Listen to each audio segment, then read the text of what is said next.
expected today, and Winnipeg, Gimli, Portage la Prairie, and Morden to climb to 12 degrees. Normal high for this time of year is 17, so we do remain below the seasonal normal. In 1953, we saw a record high on this day of 33 degrees, and in 2002, a record low dropped us down to -9. Here's a live look now at Confusion Corner. This morning, traffic seems to be moving fairly smoothly, and after yesterday's big traffic headache with Osborne being closed at the underpass, things should move a lot better today. Have your extended weather details and your traffic updates throughout the morning on BT. On Sunday, Canada's hemophilia champion John Schmitke will leave for Australia to help raise awareness with an international audience. But first, he joins us here on BT. Good morning. Good morning. Happy to have you here. First of all, for those that aren't familiar, what exactly is hemophilia? Hemophilia is a blood disorder, which means your blood doesn't clot as well as everyone else's, and it's a result of a missing clotting factor. And is this something that you're born with or you can get throughout life? You're born with it. It's generally 60%, just over 60% of the time it's hereditary, so it'll flow in your family. The remaining third, it is a spontaneous mutation that just shows up. Really? Yeah, for the odd lucky person.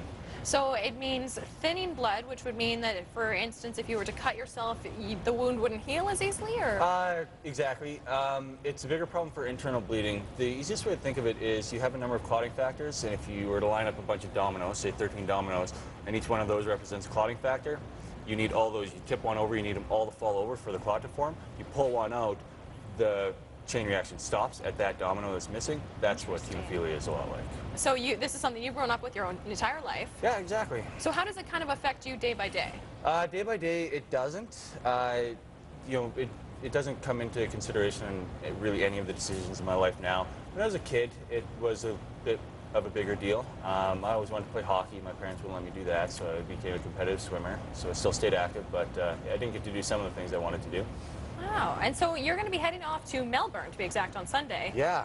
So tell us a little bit about the event that's going to be happening. Tomorrow you're leaving? Yes. Oh, even sooner. Wow, very exciting.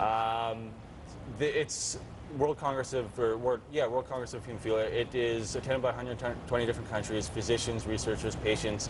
It's just a place where people go to show what's coming in medications along the line. Patients go to just learn from each other, and yeah, it's a great experience. I've never been. We'll see if it's a great experience, I guess. Well, it'd definitely be exciting to go halfway around the world for sure. Yeah. So what do you want people to know about hemophilia? The biggest thing, I guess, for hemophilia, there's a program called Code Rouge. It's maybe not something that people need to know a lot about because you can't know everything about everyone.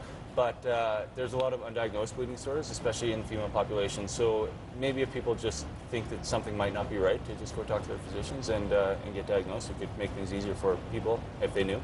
And now, is there any sort of treatment or cure with hemophilia? Definitely treatment, no cure.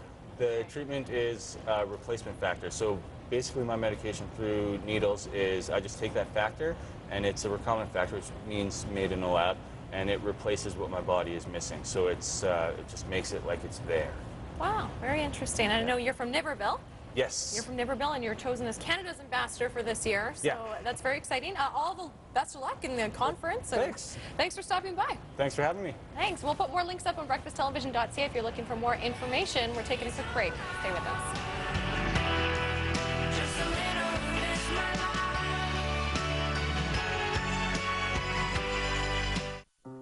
Milk contains 16 essential nutrients that are important to help maintain good health, including